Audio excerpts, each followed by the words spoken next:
Hey, what's up, everyone, and welcome to another episode of The Chase is On. Everything might look a little bit different if you're watching it. It should sound the same. I tested the audio, I've changed my mic, I'm rearranging my desk. But for those of you watching on YouTube, it might be a little bit darker. I'm actually recording this in the evening. Usually, I do things very early in the morning. That's just when I'm most productive. So instead of coffee, I got some tea. So if you're on YouTube and be like, Chase, this looks weird, that's why. If you're listening to the audio and don't really care about that, I apologize for wasting 20 seconds of your time. Take a sip of this tea, let's get into it. So, today's episode is going to be more tailored towards trainers and or parents of athletes or kids you just want to get into the gym, into some sort of training regimen, to build the foundation, to build some healthy habits. We're going to talk about how to differentiate plans, based on age, based on ability, based on whether they're general population or they're athlete, and kind of how to steer yourself in the correct direction. This question or this topic was brought up by my man Johnny. You guys may recognize him as the first ever guest on the Chase is On. And so I thought it was a great question.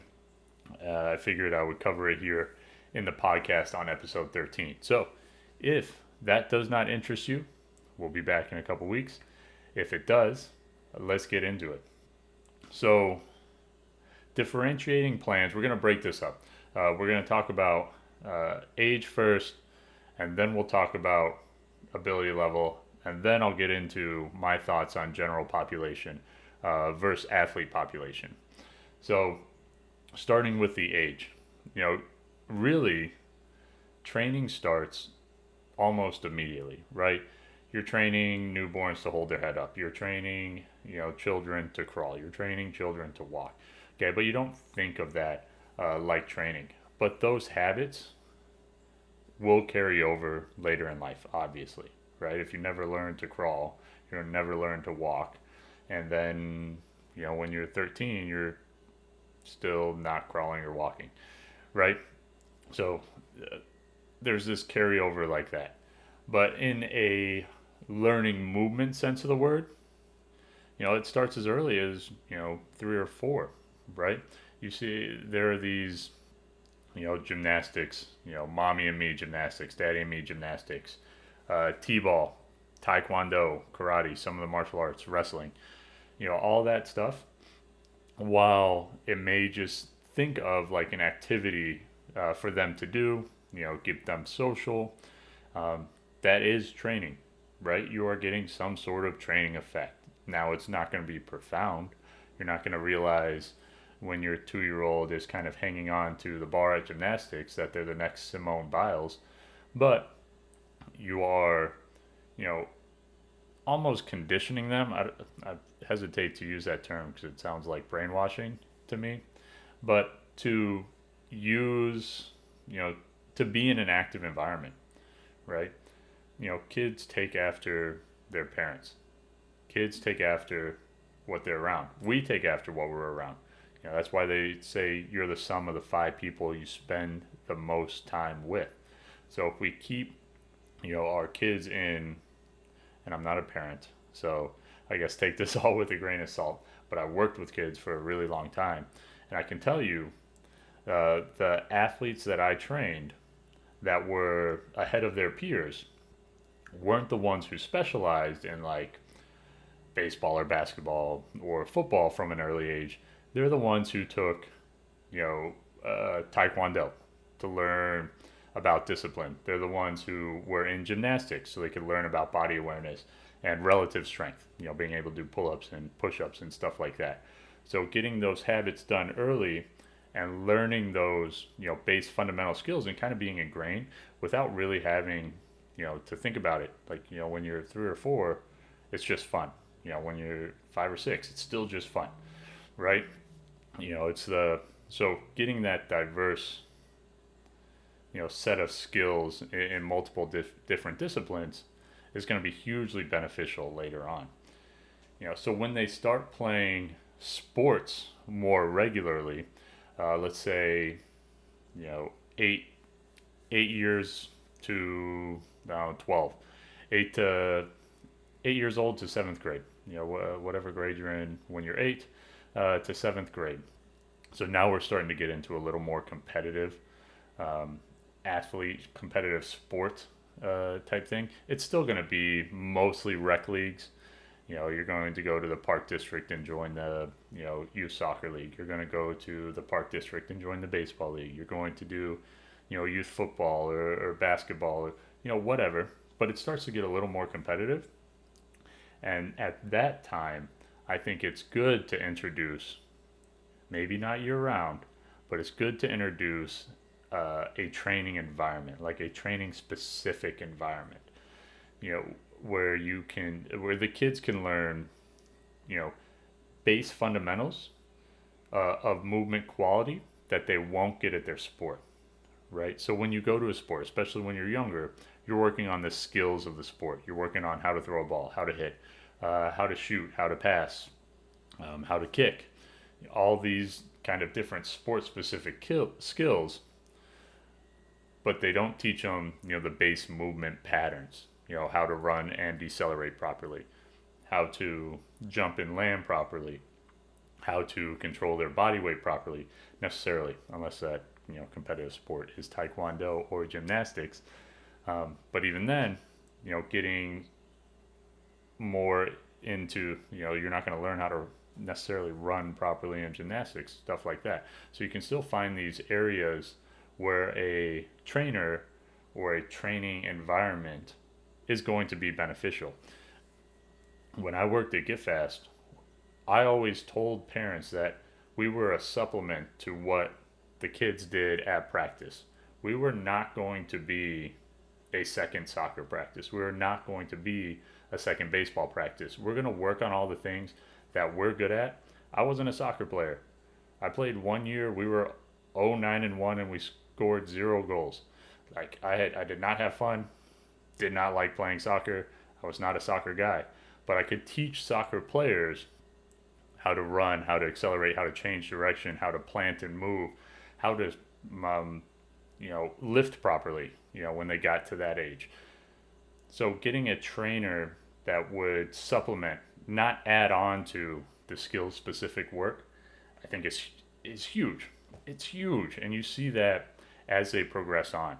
The kids who are able to do a proper body weight squat or body weight lunge or accelerate and decelerate properly and box jump and land properly, generally again are ahead of their peers when they get to the older ages, when things get more competitive, as well as generally more injury resilient because they've trained in these proper movement patterns and there's not as much dysfunction, whether it's knock kneed when they squat or trying to cut with improper shin angles or something like that.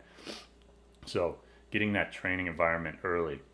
And here, I guess, is a good point. I should have mentioned this early. Training, lifting weights, does not stunt growth. That's a common misconception. That's something I dealt with all the time. The forces kids experience in youth football, the forces kids experience when they jump off the slide at the playground, the forces kids experience when they run into each other on the soccer field because they're looking at the ground. All that stuff is greater than the forces they experience on their body doing things like body weight squats or even light goblet squats and body weight lunges. The key there is to make sure you have a trainer who is paying attention and ensuring that form is on point, right? And not adding too much too early. It's a long process, right? You don't want the best 8-year-old rec league soccer player if soccer is like their main thing. You would prefer them to be really good from the ages of 18 to 28, 30, if they play professionally. The best 8-year-old doesn't guarantee you're going to be the best 18-year-old, right? So it's a slow cooked process. Learning how to do the lunges, the squats, this is stuff like that. And the trainer who is able to teach them, and keep their attention span, right? That's necessary for kids. Keep their attention span and nip it in the bud when it goes, kind of wonky. That good form is the key to good strength training. I use air quotes for those listening. Good strength training, which is really just movement training for these, preteen children. Now, after that age, we're getting into, the eighth grade, late seventh grade, eighth grade, up into high school. I was always very adamant about starting kids weight training, fairly seriously. And by seriously, I mean twice a week. I'm not meaning we're doing clean and jerks and snatches. I just mean more consistently in eighth grade. And I was very adamant about this for a couple reasons. So, one, when you go into a high school weight room, it is the most intimidating thing for a freshman. You've got 3 years of athletes that are older than you, 3 years of athletes that think they are better than you, 3 years of athletes that are potentially unhelpful. So it can be very intimidating for a incoming freshman to be in the weight room. If you're intimidated in the weight room, you're likely not going to make the progress you need to expand your skill set, to increase your strength levels, to better yourself on the field.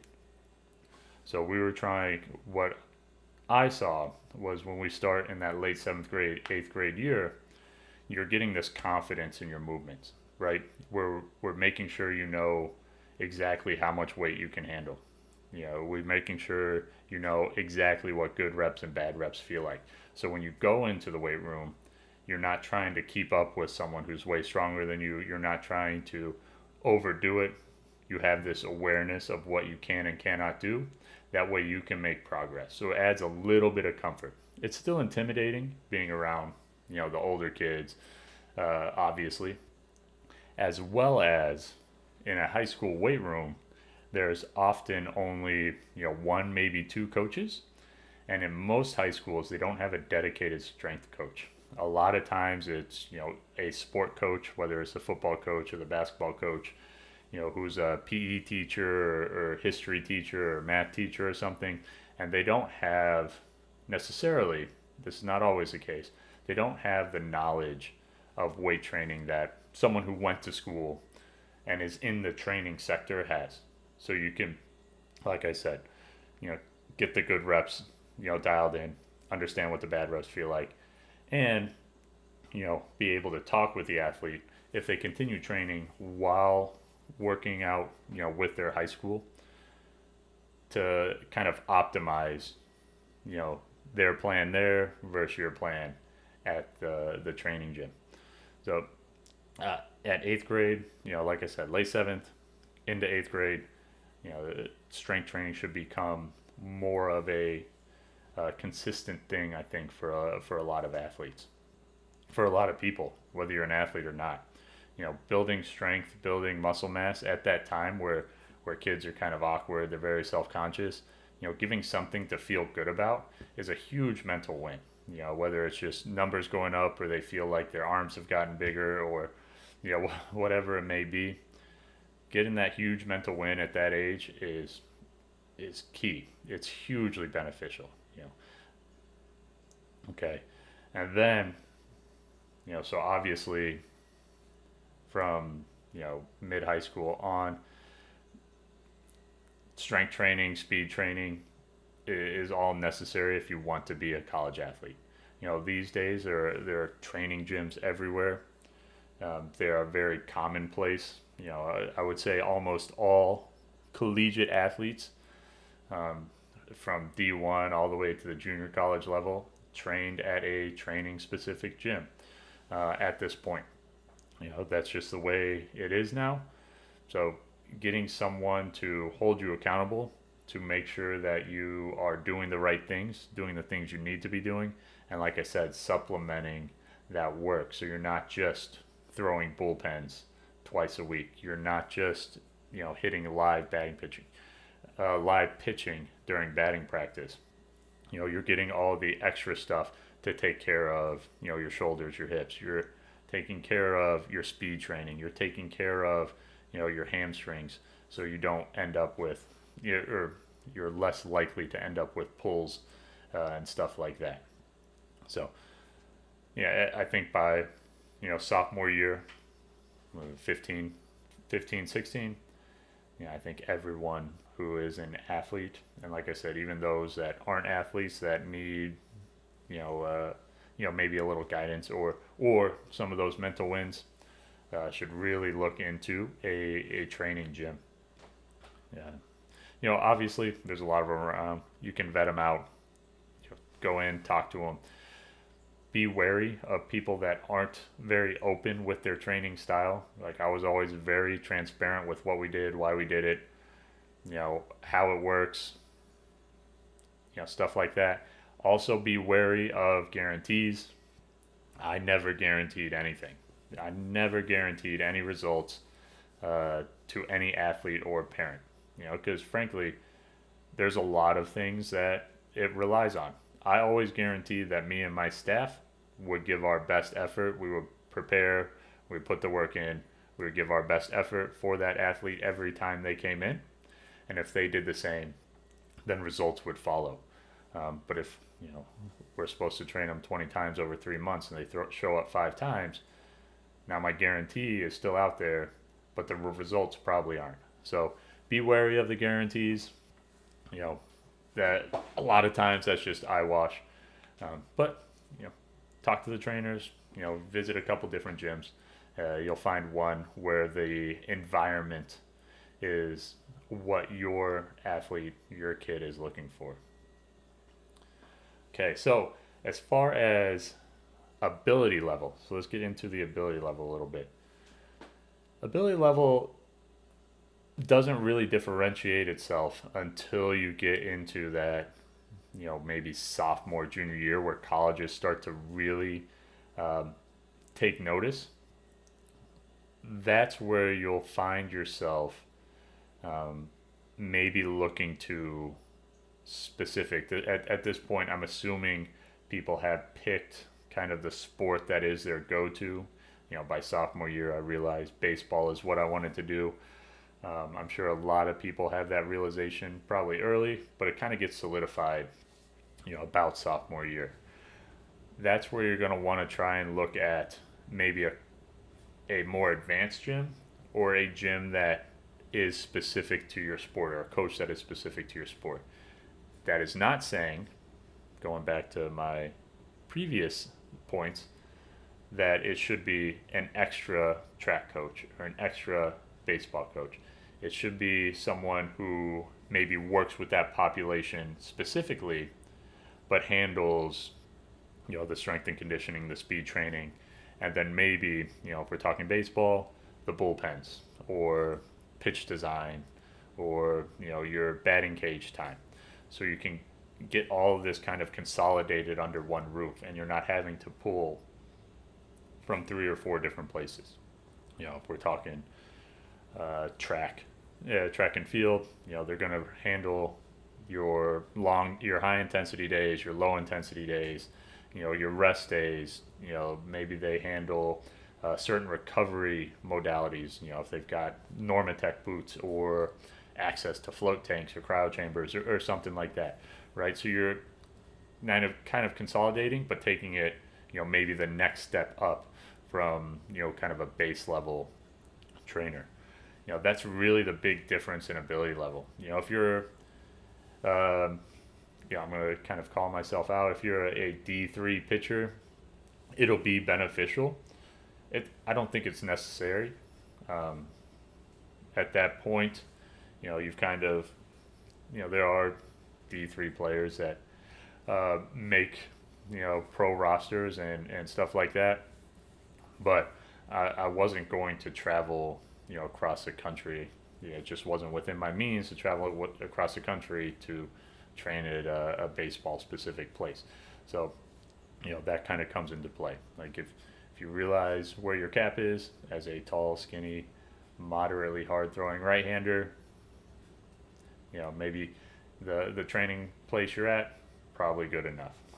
Okay, so just kind of, again, check it out. Talk to those trainers, those higher end trainers, see what they're offering, see what they can do for you. Maybe they have recruiting services with them that will help you get more looks, maybe get you a little more scholarship money, stuff like that. So those conversations are always good to have. Always good to have, even if you don't go necessarily that route. All right, and now to probably my favorite part of this question: general population versus athlete. What's the difference? Or how do we train them differently? So what's the difference? Obviously, general population, it's kind of like me, the has-beens, maybe the never was, or the people who just don't play sports anymore. We're exercising to stay fit. We're exercising to increase our quality of life. We're exercising to lose weight. We're exercising to be able to walk the beach. We're exercising to be able to climb mountains and go on walks and push our babies in strollers and stuff like that. Right. So that's general pop. That's most of us. Based on the analytics I've looked at, it's probably most of the people that listen to this podcast. Athletes are the people who are still actively playing the sport. Okay. And I'm going to say actively playing the sport in a highly competitive nature. I'm not talking your men's league, beer league, softball. I'm not talking the bunch of you that go out and kick the soccer ball around every other weekend. Yeah, I'm talking about like maybe scholarship athletes, high school athletes, getting paid to play. Stuff like that. That's what I'm calling athletes. You beer league softball players, you're in the general pop with me. So the big difference between general pop and the athlete training population is the volume at which they train. That's really the big difference. A lot of the movement quality should still be the same. Everyone should be able to do a push up, a pull up. We should be able to squat properly. We should be able to lunge. We need to be able to hinge. We need to be able to carry. These are all things that happen in everyday life. We need to have those as a general population. We just need to, as people who are not necessarily as active in the athletic world, we need to increase our volume of those things. We need to do more in the weight room or in the training room. If you're a Pilates or a yoga person, we need to do more of that to counteract the lack of volume we're getting on the playing field. Right? So athletes are, we're in the weight room, they're on the playing field, they're in the practice field. They're getting a lot of different volume and a lot of stress from a lot of different places. General pop, we're getting stress from work, maybe we're getting stress from home life. We're not getting a ton of physical stress, so we need to kind of add a little bit more so we can get those training effects that we're looking for. We have the opportunity to do that. Now, sure, there are weeks where life is just tough and we get to the gym once and it's not the end of the world, right? We're just trying to have a happier, healthier life. We get back on the wagon the next week, get back into our routine. So, but when I work with general pop versus athletes, a lot of the lifts are the same and or similar. We maybe floor press more for general pop, so we save our shoulders, and we may bench press more for athletes because they have more resiliency, and it's going to be tested when they go back to their teams and stuff like that. We're going to hex bar deadlift because that's great for everyone. We're going to do some sort of farmer carry, but we're maybe not maxing out. We're not going super heavy. Instead of working in the 2 to 4 rep range, instead of working in the 25 yards of farmer carry range, we're working in the 5 to 8, 5 to 12 rep range, and we're doing farmers carries for time with a lighter weight. That's really the difference. You're decreasing the intensity with the general pop for the most part. I put a post up a couple weeks ago on Instagram. If the pan's hot, we'll cook. You're feeling good, we'll bump the weights up, we'll decrease the reps, but we'll do it smart. We'll do it safely. But for the most part, weights go down, volume or time goes up, and that's the big difference between the general population and athlete population when it comes to training. As well as really taking care of, how can I phrase this? Really taking care of like our springiness, our Achilles, our jumps, our lands, acceleration. In general pop, we're not sprinting really anymore. That doesn't happen a lot. That's why you see, when people get back in after a long time off, they get back into playing pickup basketball. They get back into beer league softball or whatever. A lot of times, we end up with, Achilles injuries, whether it's a partial tear or rupture. You get, you pull your quad when you're running, which is really tough to do. You pull your hamstrings, stuff like that.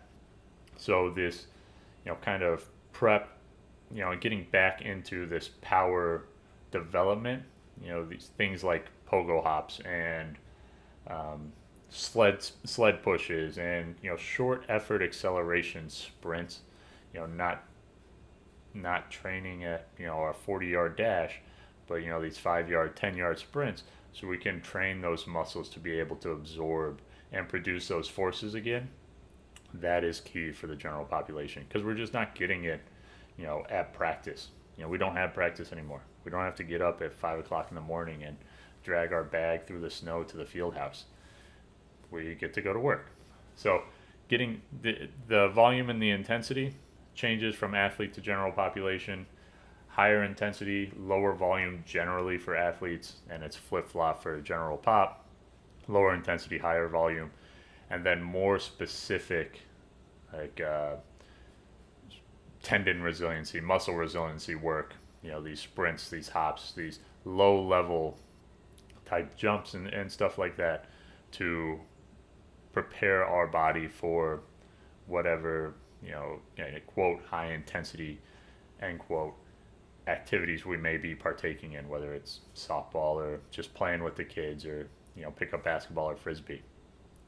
Yeah. All right, everyone. Well, that was episode 13. I hope you guys enjoyed. I hope I didn't ramble too much.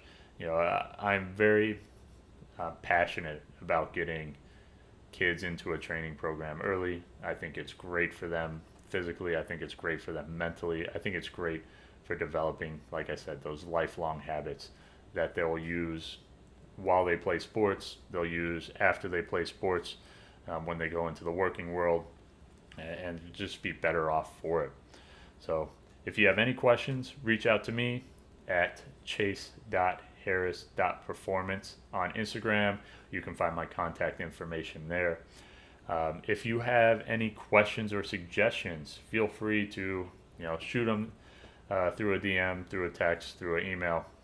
I'll be happy to either talk with you one-on-one about them or have a podcast on it.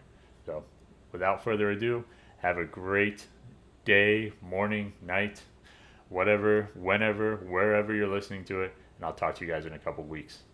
Peace.